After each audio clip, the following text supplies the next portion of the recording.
Donc pour donner des exemples de clauses qu'on peut trouver dans un contrat de travail, vous avez par exemple la clause de mobilité qui va d'ores et déjà prévoir en fait maintenant, au moment où vous signez le contrat, la possibilité pour le salarié de changer de lieu de travail. Vous avez aussi éventuellement des clauses de non-concurrence qui vont permettre de limiter par la suite les possibilités du salarié d'aller travailler pour d'autres entreprises qui sont concurrentes à celles qui l'embauchent aujourd'hui. Attention, bien sûr, ces clauses sont très encadrées, on ne fait pas ce qu'on veut dans une clause de non-concurrence.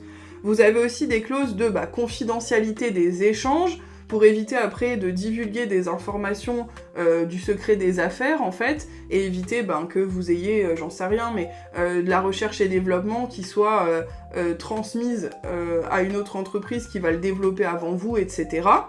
Et vous avez aussi des clauses, par exemple, de dédiformation. Alors, qu'est-ce que c'est cette clause-là ? On en entend peut-être moins parler. La clause de dédiformation, c'est une clause qui est incluse lorsque votre emploi implique une formation que l'employeur vous fournit.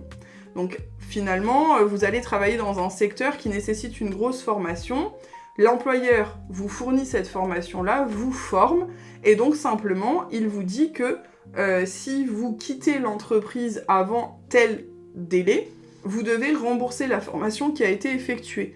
Quel est l'objectif ? C'est simplement le fait que la formation leur soit rentable, puisqu'en fait, ils déboursent un montant pour vous former. Si jamais vous prenez cette formation-là et qu'au bout de 3 mois, vous quittez l'entreprise, finalement, vous avez utilisé le système pour vous former, mais l'entreprise, ça lui sert à rien.